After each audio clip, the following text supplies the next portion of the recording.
What is going on, everybody? Welcome back to the channel. Aftersound here, bringing you Splinterlands content daily. We also stream over on Twitch at This Is Aftersound. So come by, say hello. We do giveaways every stream, and actually today's stream was the hub, or we were having a discussion on the stream that led to the idea for this video exactly. Now, we were talking about vouchers and whether you should sell or buy, how many airdrops you could potentially guarantee, some speculation on that. And I'm not going to get into that. Maybe we can talk about that in a separate video. What that led to, though, was, okay, regardless of what you do with your vouchers, if you don't have enough potentially for the airdrop and you had to buy them off the market, what are we looking like in terms of overall value, right?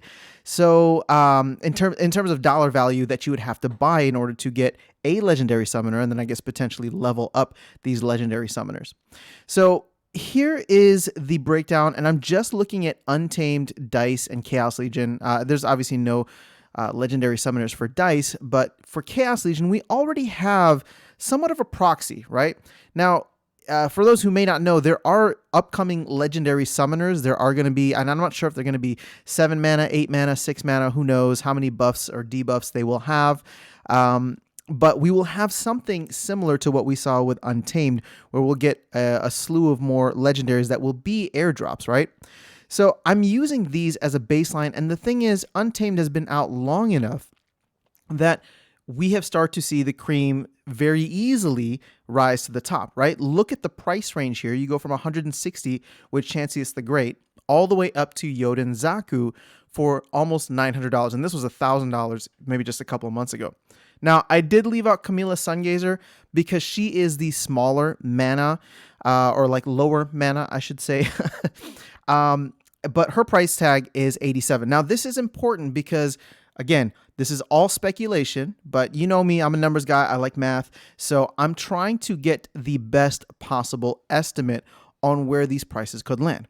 So using Camilla as the pseudo, I guess using Camilla and Quicks as this pseudo comparison, right? If we're going to compare apples to apples and oranges to oranges type of deal, I would compare then Camilla to Quicks the Devious. Now, Quicks the Devious, the price for Quicks was in the 30s for quite a bit. Obviously now, as we're getting closer and closer to the general sale, what we are seeing is the price start to creep down a little bit. And if you saw my last video, I'm not sure if the general sale will be, if we'll see that huge dip, because we're already seeing some of that potentially priced in. Not going to get into that in this video. It's a separate one. You can check it.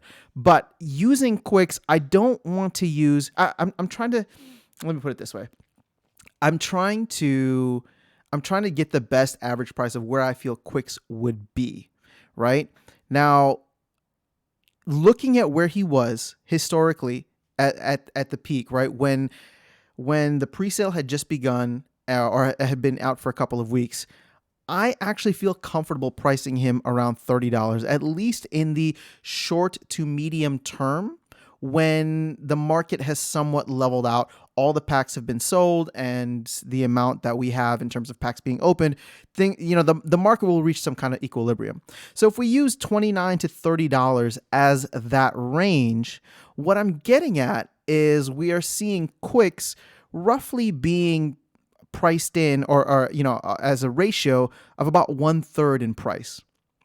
So as all of the legendary summoners come out, right? The other ones for each splinter that will probably be higher mana, I am going to take that 1/3 ratio and just slap it on, right? But what I'm going to do is I'm going to slap it onto the lowest one, because when these cards first come out, we won't know which one is the next Yoden versus which one is the next Chanseyas, right? And Chanseyas is cool, but he's not Yoden, and he's not Llama or Kitty.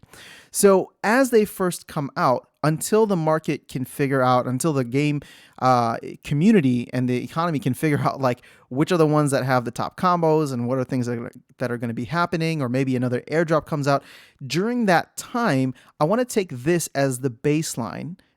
And if we divide this by 1/3, we're looking at roughly a $50 to $55 legendary card per BCX. Okay. Now, if you are to max that out, that's going to be 55 times 11. Forgive me for my math. What is that? 550. No, that's times 10. So 605. So you're going to be, it's around $600 to max out a legendary summoner at that time. Now, here's the thing. Because all of them, it's going to be a weird situation, unlike Dr. Blight, where a bunch are going to be airdrop, but then you'll be able to open them in packs. So there won't be this flood of the market and then nothing, right? There'll be a flood on the market and then a slow trickle to kind of keep that supply coming in. So if we look at it that way, that could potentially drive the price down a little bit further, or at least keep it stabilized around that $50 to $55 range. But that is my prediction. That's what I'm going to go with. Again, this is not financial advice, but like I said, we were just kind of comparing Untamed to Chaos Legion in terms of where Quix the Devious stands versus Camila Sungazer, and then applying that out. So we'll see if I'm right. We'll see if that happens. But if you are not getting, let me put it this way. If you are not going to get, a maxed out summoner or 11 BCX based on the amount of, airdrop points that you would need, not airdrop points, like voucher packs bought points for airdrops. It's really confusing. I'm not talking about the SPS airdrop. I'm talking about the card airdrop, right? At which point you would need to own X amount of packs. So as it stands right now, in order to get 11 BCX, you would need to buy 3,300 packs for the next two monsters, right? Bakjira and Uriel.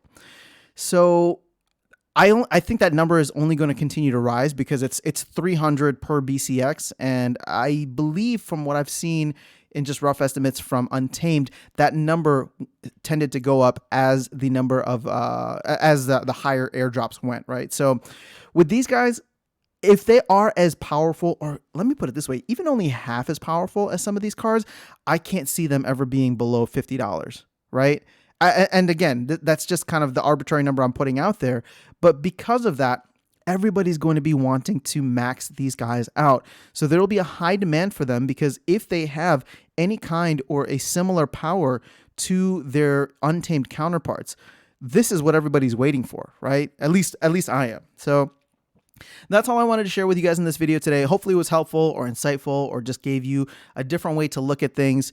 Other than that, though, that's all I have. So if you are watching on YouTube, we'd greatly appreciate if you could, if you would consider liking and subscribing. It's a free and easy way to support the channel. And for those of you watching on 3Speak, thank you so much. Really trying to grow out on both channels, so just appreciate the love and support. So have a great rest of your day. I will catch you all in the next video, and I will see you around the game.